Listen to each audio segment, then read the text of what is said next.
वक्फ संशोधन बिल ने कानून का रूप ले लिया है। राष्ट्रपति द्रौपदी मुर्मू ने इसे अपनी मंजूरी दे दी है। अब पहली नजर में तो इस कानून के बीच में अब तक कोई रोड़ा नहीं दिखता है, क्योंकि दोनों ही सदनों में इतने घंटों की बहस हुई है। ऐसे में गुंजाइश भी कम दिखाई देती है। हालांकि बहस जिस तरह हुई है या चर्चा जिस तरह हुई है, उस पर अलग सवाल बने हुए हैं कि 12-12, 13-13 घंटे की चर्चा हुई और इसको लेकर विपक्ष ने तमाम आरोप सरकार पर लगाए हैं, लेकिन फिर भी अब दोनों सदनों से ये पास हो चुका है। सरकार तो अभी से ही काफी उत्साहित है, इसे अपनी एक और बड़ी जीत के रूप में सरकार देख रही है। लेकिन एक पहलू अभी भी बाकी है जिसे समझना जरूरी है।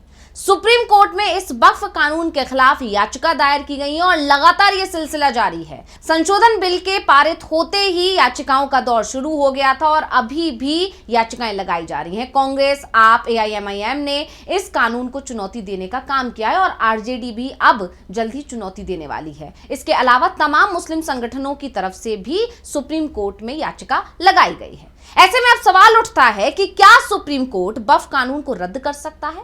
क्या सुप्रीम कोर्ट के पास ऐसी कोई ताकत होती भी है? जो बिल लोकसभा और राज्यसभा से पारित हुआ हो, जिसे राष्ट्रपति ने खुद मंजूरी दी हो, उसके बाद भी क्या सुप्रीम कोर्ट इसे पलट सकता है?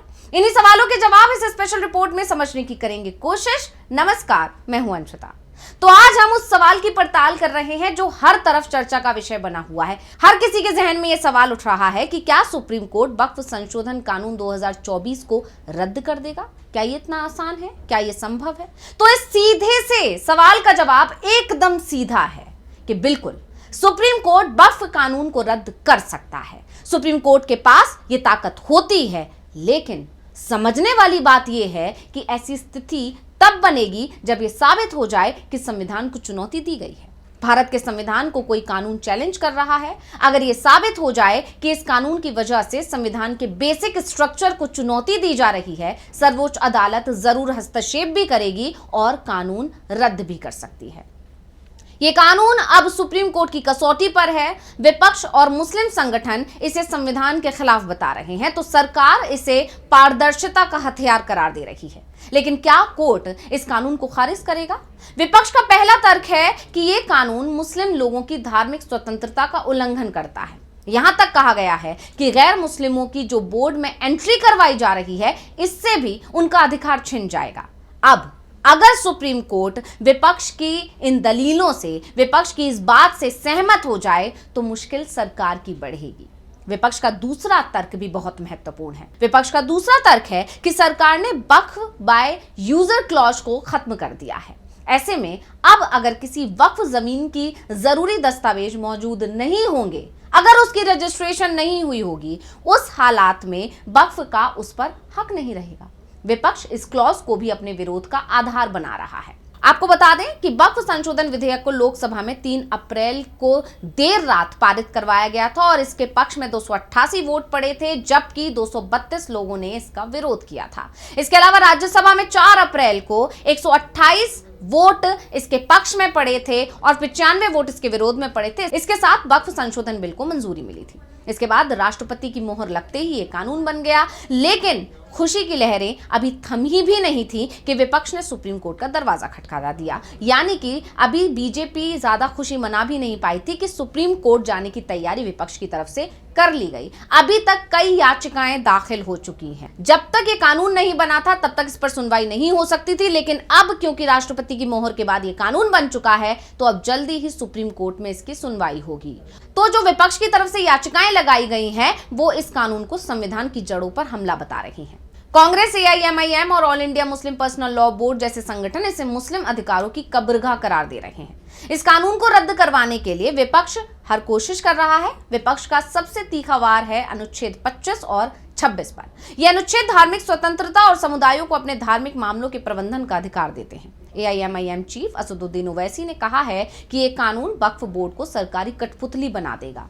गैर मुस्लिमों को बोर्ड में बिठाना और संपत्तियों पर कलेक्टर का हस्तक्षेप धार्मिक आजादी को कुचलने की एक साजिश है। तो इस कानून को रद्द करवाने के लिए विपक्ष का दूसरा हथियार है अनुच्छेद 14, जो समानता की गारंटी देता है। कांग्रेस नेता जयराम रमेश ने इसको लेकर तंज कसा था कि हिंदू ट्रस्टों पर सरकार की नजर क्यों नहीं जाती, सिर्फ वक्फ को निशाना बनाना भेदभाव की बू मारता है। उनका कहना है कि यह कानून संविधान की मूल संरचना को चोट पहुंचाता है, जिसे 1973 के केशवानंद भारती मामले में कोर्ट ने अडिग बताया था।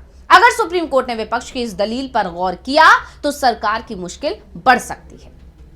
तीसरा दाव है विपक्ष का संसदीय प्रक्रिया पर सवाल। विपक्ष का आरोप है कि संयुक्त संसदीय समिति यानी कि जेपीसी में उनकी आवाज दबाई गई। टीएमसी के कल्याण बनर्जी ने कहा है कि यह कानून जल्दबाजी और तानाशाही का नतीजा है। जेपीसी की सिफारिशें कूड़े में डाल दी गई। बता दें कि सुप्रीम कोर्ट ने इससे पहले भी प्रक्रियागत खामियों पर कानूनों को रद्द किया है। 1980 का मिनवा मिल्स केस इसका सबूत है, जब कोर्ट ने संसद के एक संशोधन को खारिज कर दिया था। अगर कोर्ट इस मामले में प्रक्रिया को संदिग्ध मानता है तो वक्फ कानून पर तलवार लटक सकती है। तो सवाल फिर वही है कि क्या वक्फ संशोधन कानून सुप्रीम कोर्ट से रद्द होगा? इसको लेकर जानकारों का मानना है कि अगर कोर्ट धार्मिक स्वतंत्रता और समानता को प्राथमिकता देता है तो यह कानून धराशायी हो सकता है, लेकिन अगर कोर्ट इसे सरकार की नीति का हिस्सा मानकर हस्तक्षेप से बचता है तो यह बरकरार रहेगा। विपक्ष को भरोसा है कि कोर्ट संविधान की रक्षा करेगा और इसको लेकर वरिष्ठ वकील अभिषेक मनु सिंघवी ने भी बड़ा दावा किया था। क्या कुछ बोले थे, सुन लेते हैं। देखिए, ये रोचक बात है कि यद्यपि ये पारित हुआ है, बहुत हद तक नैतिक जीत हमारी हुई है। बहुत बड़ी मात्रा में लोकसभा में कोई 30-35 वोट का फर्क था, विरोध हुआ इस बिल का।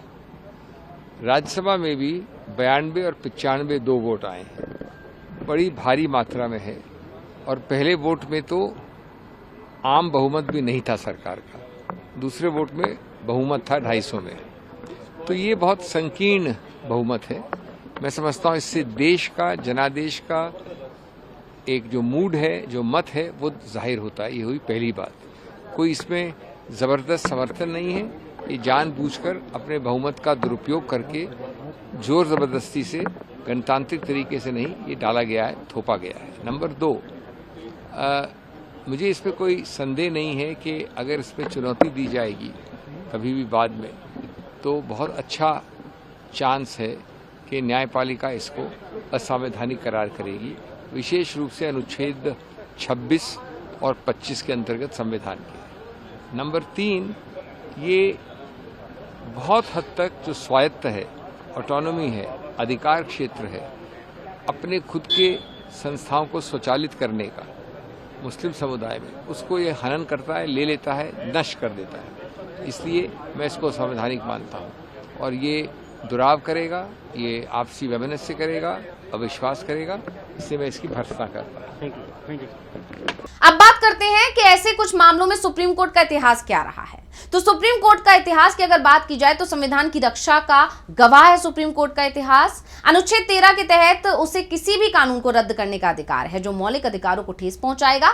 सीएए और धारा 370 जैसे मामलों में कोर्ट ने हस्तक्षेप नहीं किया, लेकिन वक्फ कानून का मामला अलग है। यह सीधे धार्मिक स्वायत्तता और अल्पसंख्यक अधिकारों से जुड़ा है। दो ऐसे मुद्दे जिन पर कोर्ट संवेदनशील रहा है। 2017 में ट्रिपल तलाक को रद्द करते वक्त कोर्ट ने साफ कहा था कि व्यक्तिगत अधिकार सर्वोपरि है। अगर वक्फ कानून को कोर्ट अल्पसंख्यकों के खिलाफ माने तो इसका पलड़ा हल्का पड़ सकता है। वक्फ संशोधन विधेयक का मामला अलग है, क्योंकि ये सीधे धार्मिक और अल्पसंख्यक अधिकारों से जुड़ा हुआ है, जो संविधान के संवेदनशील पहलू हैं। विपक्ष को लगता है कि कोर्ट इसकी गंभीरता को समझेगा। अगर कोर्ट धार्मिक स्वतंत्रता और समानता के उल्लंघन को प्राथमिकता देता है तो यह कानून रद्द हो सकता है। की दलीलों पर सुप्रीम कोर्ट ज्यादा गौर करता है तो देखने वाली बात होगी, लेकिन जिस तरह से विपक्ष ने तैयारी की हुई है या विपक्ष की जो दलीलें हैं, उससे सरकार की चिंता बढ़ना लाजमी है। तो ये वीडियो आपको कैसा लगा, हमें कमेंट करके अपनी राय जरूर दीजिएगा। इसी के साथ मुझे दीजिए इजाजत। देखते रहिए DV लाइव। नमस्कार।